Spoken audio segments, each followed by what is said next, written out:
The Tampa Bay Lightning are back-to-back Stanley Cup champions and having another strong season in 2021-2022.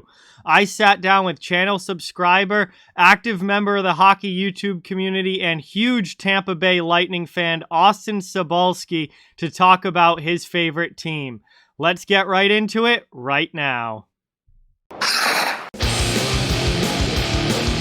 Hey, Austin, what's going on, man? We're getting ready to talk about some Tampa Bay Lightning, back-to-back champions, your team, and definitely excited to have you on the video here and get your thoughts on your team so far this season. Yeah, I really appreciate you having me on. This is the first time I've ever been on your channel, and obviously it's the hockey community in general on YouTube, because obviously I've done videos before for John on Hot Take Hockey. You obviously are good buddies with him, and you guys have collaborated before on both channels, his and yours. And it's just been really nice, the hockey community that's growing, obviously, and it continues to, because it's really been a trend when it comes to YouTube, sports, in the sports world of YouTube, when it comes to YouTubers who are fans of sports. And I just appreciate that we got finally to have a chance to do a quick video about, my team, even though our teams are rivals. I appreciate being a guest on your channel finally. Yeah, of course. So, I wanted to kind of go back to the beginning of the season a little bit, because obviously Tampa, back-to-back champions, 2 Stanley Cups in a row is extremely difficult to do. And then, you have some roster turnover in the offseason, and you have, your whole third line disappears. Gord goes to Seattle, Coleman goes to Calgary, Gaudreau goes to New York. So that line's gone. You lose Schenn off the back end. You lose David Savard off the back end. So there goes some D depth. What were your expectations for this team going into this year, knowing that you're coming off back-to-back championships, but you've also lost, decent amount out of your roster because of the salary cap, and you don't have exactly the same team returning? What were those expectations like heading into this season for you?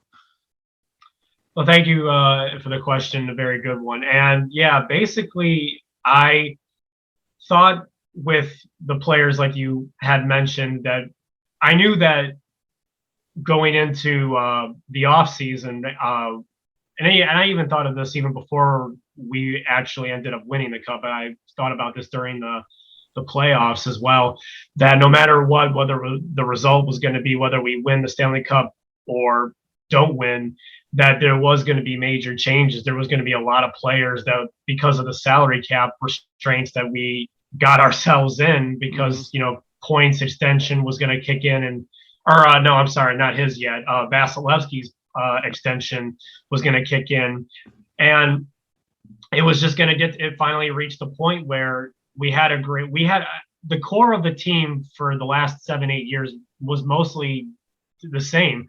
There was a couple of changes for the last 4 or 5 years after the first cup run in 2015. Things a little bit changed, but most of it was the same. But yeah, I definitely I knew it was going to happen, whether we won or not, that things were going to change. And that was the best part. We did going back to back, which is something that has been difficult over the last 40, some years. Only I don't know how many teams have done a back-to-back championship over the last, 45 years since the 80s. It's only been done like 7 or 8 times.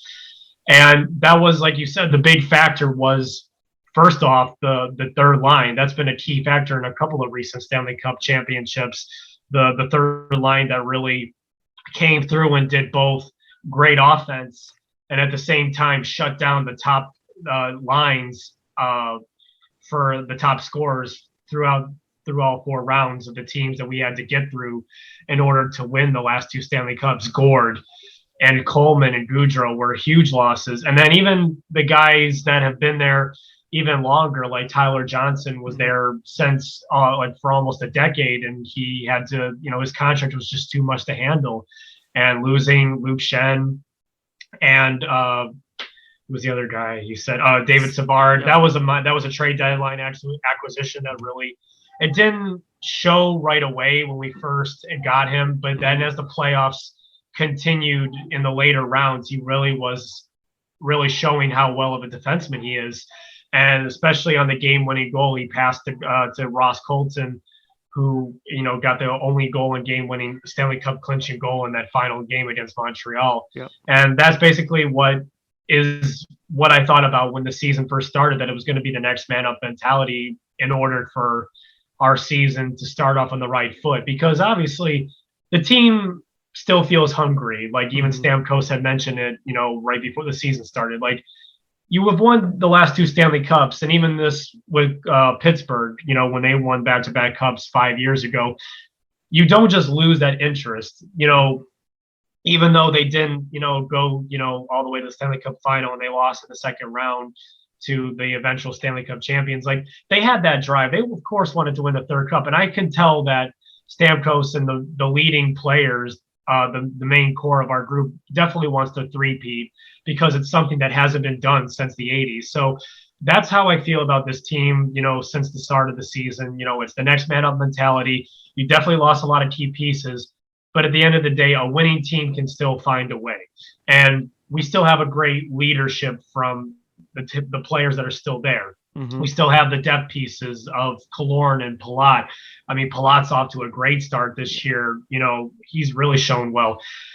Ross Colton is a new piece that he had his first full season last year, his rookie year, even though he's one of those, rare cases of an older rookie who was in his mid-20s. You've got the rookie sensations from Syracuse Crunch who have developed, and Boris Kachuk and Taylor Radish, who had, experience playing with Connor McDavid in the CHL. You got the depth acquisitions of Pierre-Edouard Bellemare, who already has experience playing in the league for almost a decade with teams like Philadelphia and Vegas and Colorado. And I think there was one other team he played with, but his last team that he played was Colorado. And you got Corey Perry, who lost to the Lightning the last 2 Stanley Cup finals, which is so ironic that he was on Dallas the first cup, and then the last cup he was with Montreal. It's kind of almost like a Marian Hossa situation that almost will come full circle if we end up winning this year, because he was on Detroit the year he was on Pittsburgh the year Red Wings won. Then the next year he was on the Red Wings the year the Pittsburgh won. Yep. And then he got it the third year with the Blackhawks and won 3 cups. So that would be funny if it came full circle in Corey Perry's case. But we'll see. It's still more than half of a season away. We don't know what will happen. Anything can happen, because there's a few teams that I've noticed on both the West and the East that are definitely going to challenge if the Lightning can make another long run, for sure. Yeah, absolutely. So here we sit right now, kind of a third or so away into the season. And Tampa Bay, despite everyone that they, lost this offseason, is a first place team. They're first in the Atlantic right now. They're still having a great year. And, I just want to ask you about some of those pieces that have really stepped up this season, especially since Nikita Kucherov has missed most of this year, and Braden Point just missed significant time. It sounds like he could be back soon, but Braden Point's missed a number of weeks this season as well. So, you already have a team that lost depth this offseason. Then you lose your top right wing in Kucherov for an extended period of time. You lose your number 1 center in Braden Point for an extended period of time. And this team is still finding a way to win and still a first place team in the Atlantic Division. So who's really stepped up for Tampa Bay and allowed them to have the success that they've had this season? Yeah, I mean, like I was just mentioning in your last question about the next man up mentality, was even before the season began, like game one on opening night with the banner raising, there was like 2 or 3 new players, or I'm sorry, even like 2 were rookies, and then Radish and Kachuk, and then the 2 new players of I forget if they played both on the same opening night, but Bellemare and Corey Perry. Yep. So yeah, there's been a lot of new additions, and it's like the next man up mentality, like, isn't just when it comes to like people that you call up for, your minor league roster, your minor league team. It can kind of also mean like players that are either scratched or, new additions to the team. And yeah, that's how it was, going to be viewed as, since the beginning of the season. And it was even, like you said, even more of a case scenario when Kucherov went down. It was so crazy because whatever you view that Kucherov situation with him not playing the whole season because he had a legitimate injury that he had to recover from after surgery, and obviously exploded in the playoffs when he came back. And it was just crazy that it's almost like he's experiencing what Stamkos has had to go through these last 5 years, and now Stamkos seems like he's doing better. And you look at what he's doing, even though he's like their captain, he's had a great season. He's already at 14, 15 goals and could possibly end up with a 30-goal pace season this year. And hopefully it has a whole season without, injury after the last few years missing part of the season due to injury. That's kind of like what Kucherov is going with the last couple of seasons. He's missed part of the season because of injury. And and then, like you said, a couple of weeks ago, Brayden Point goes down with an injury that wasn't, it was serious, but not to where he was going to miss a major amount of time. He was going to miss, a few weeks, about a month, and the depth has really shown a lot. And to answer your question, finally, the players that have really stepped up is like Cirelli and Killorn and Palat, who have had to move up on the lines, like they maybe would play in the second or the third line. And one or two of those players have had to now play on the top line because of the two, missing pieces in Kucherov on the wing and Point on center. And the rookies of Kachuk and Radish have really started, like, once they had their moments where they were scoring, and then once they finally got their first career goal, they've now really started to light the lamp. And the same thing with Corey Perry. He had the first quarter of the season, he almost had a few goals that could have gone in. And now that he finally lit the lamp and got his first as a member of the Lightning, now he's really started to light things up. And the same thing with Bellemare. Patrick Maroon has scored, I think, more goals than he did all last year. He's really stepped up on the fourth line. That really is crucial. Your bottom six of your third and your fourth line, you obviously want to shut down the top players and get something going. If your team is not in the game and you're out of rhythm, out of sync, you want that fourth line to start getting physical and rejuvenating your team and getting the momentum back on your side. And they've done that, and then also scored as well. And that's been a really bright side this season so far as well. So Maroon, Perry, Bellemare, they've done a great job. And that's what I've been really enjoying to see, that it's not just the top six forwards that have been scoring. It's also been the bottom six and the couple of, players that we've called up, like, rookie Gabriel Fortier had to come up from the crunch, and the rookie players themselves that have had to play like a crucial role in the bottom six. And Ross Colton, I want to mention him as well. Even though he hasn't scored that many goals, he really has.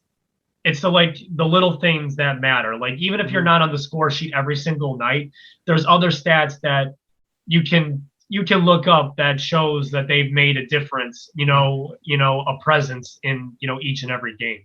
Yeah, absolutely. One player that I think is having a spectacular season, and it's really good to see, is Steven Stamkos. This guy, he's had so many injury issues over the last few years. He's missed a lot of time. And I've always been a huge fan of Stamkos. I think he's a fantastic player. And, it's stunk to see him have to go through what he's gone through and the injuries and the drop off in production. But he is back to being the Steven Stamkos that we were seeing in the early 2010s. And I can your opinion on him and the year that he's having and what he's brought to the team, especially with Kucherov and Point missing time. Stammer has kind of stepped up and been that number one offensive guy again this year for the first time in a while, where, he's had to do that. Yeah, it's funny that you mentioned that. I had to look it up for a moment because I do keep track of the team, but sometimes I kind of forget where exactly some of the stats that some of the players are. Yeah. And obviously the injury is kind of, I don't want to say it's a major factor. It is a factor for sure, regardless. But because of the injuries to Point and Kucherov, Stamkos is leading the team in both assists, or not assists, but goals and points. Yep. He's got the most points on the team. Yep. He's got the most goals, and I can't say it's like the 60 goal pace that he had in the very beginning of the last decade, the 2010s, but it sure is something similar to it. Maybe it's not the exact that high of a level of scoring, but it is somewhat of a prime rejuvenation that we've seen. I've noticed, and you've noticed so far this year in Stamkos. And like, I just want to quickly mention, like, I forgot one or two players. I know it's hard to mention every single player, but like in the bottom six, Matthew Joseph and Patrick Maroon, they have definitely been great depth pieces. Matthew Joseph is getting a lot more time, which he deserves, regardless of the injuries. He's been doing well, and like I said, Patrick Maroon's already got 6 goals, and Matthew Joseph has got 5. They definitely have shown up.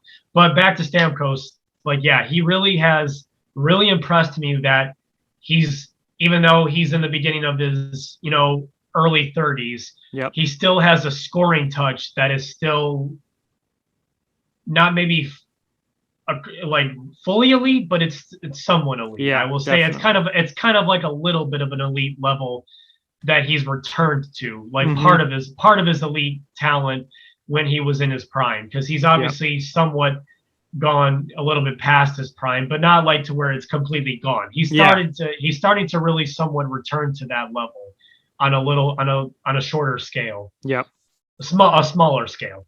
And it's been great to see, because he just hit his 900th point. He now has passed St. Louis and game-winning goals in franchise history. He's on. I don't think it's gonna happen this year, but possibly next year he's gonna pass St. Louis in all-time points on the team, and he just continues to light the lamp and pass the puck so well, to create assists and create great offensive plays and chances. He still shows great skill on the ice, to this day. And even sometimes in a recent game that I went to, he got physical. And that's amazing. Regardless of the injuries he's had, he still can be physical on the ice, a physical presence.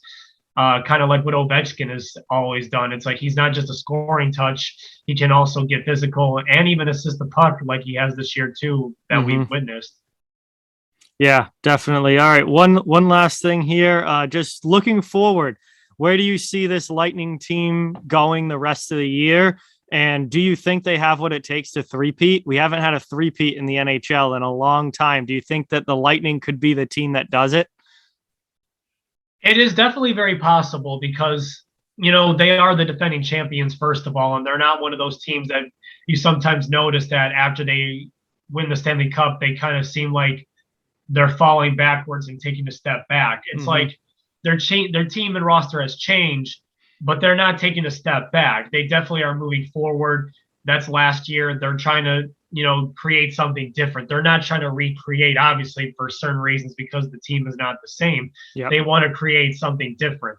And it's been about almost 40 years. It's been at least over 30 years, like you said, since the last time we saw a team win 3 cups in a row. It was, I think, don't quote me, I believe the last time a team won 3 Stanley Cups in a row was the very beginning of the 80s, when the Islanders won 4 cups in a row. Yes, it was. So it is going to be a challenge regardless, no matter what. It's not a for sure thing. They can do it, but it's not a guarantee. And they're going to have to do it with different pieces. Like I said, like Ross Colton is going to have a bigger role. Their depth pieces are going to have to continue to show that they can give secondary scoring on different nights, because your primary scoring obviously needs to show up, but there has to be a balance that the secondary scoring has to give, nights during the season and during the playoffs that they can score as well. And then the defense has to show up too. It's like McDonough has had a great year so far, obviously. Besides your number one defenseman, you want to see your other defensemen score, but you're not going to expect them to like light up the lamp every single night. Like Victor Hedman is going to definitely get and he already has this season. He's got 24 assists, which is amazing. And he's got 31 points. He's almost, He's almost at double digits, and that's pretty good. I mean, whatever your viewpoint is on how many goals a defenseman can score, Victor Hedman is a balance of both. He plays great offense and, joins in on the rush, but he still plays a great defensive, mindset. And he's got 7 goals, which is good. And then the other goal, the other defensemen are doing their job as well. Like I said, McDonough is doing good. Cal Foote has shown a great, he's really shown he's learned a lot from last year. The experience that he's gotten over these last 2 years. I don't know if he's considered a rookie anymore, but he's definitely taken a step forward as well. Sergachev, it doesn't matter that Sergachev was, a top 10 draft pick the year he was with Montreal. Defensemen still, grow, and they have a lot to learn. Even in his case, he's now, I don't know how old exactly he is, but he's been in the league now for about 4 or 5 years, or maybe even more.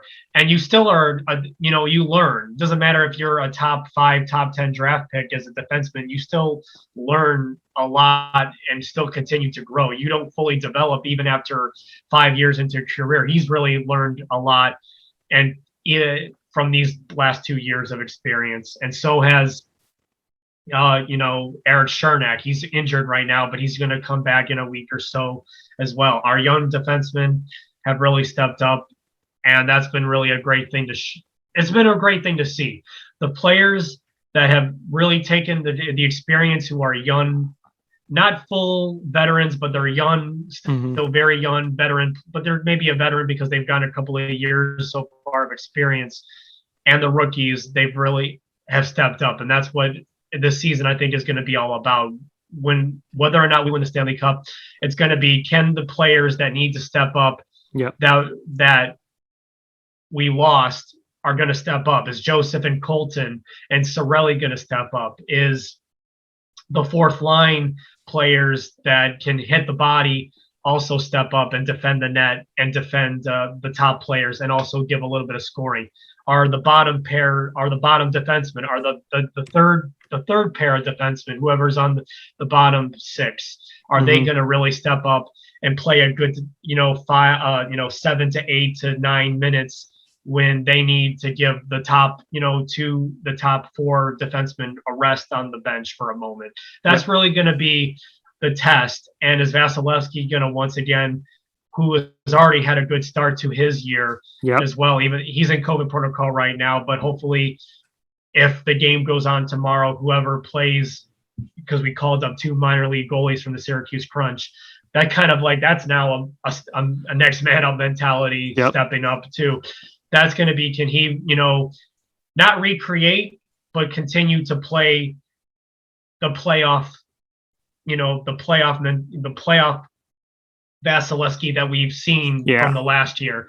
That's going to be the test. Can this second half, the last 2/3 and second half of the year, are we gonna see the top players still score, but at the same time the bottom 6, the bottom 2 defensemen step up their game continually? They've shown it, but are they going to continually show that consistency throughout the rest of the year, leading into the playoffs, and then even show that they can switch from the season and play a defensive game in the playoffs and also give off, the scoring when they need to? That's going to be really the ultimate test this year if they are going to three-peat. It's a possibility, not a given, because there's other teams that are, the Lightning's got a target on their back from all 31 teams, whether they're the teams that end up making the playoffs and the teams that don't, that will have to still play in the season, and all the teams that do make the playoffs. Everyone's going to go at us every night, give us everything that they got every single night. No team is going to go easy on us, and no team does, whoever you play, and no matter what team you are in the NHL.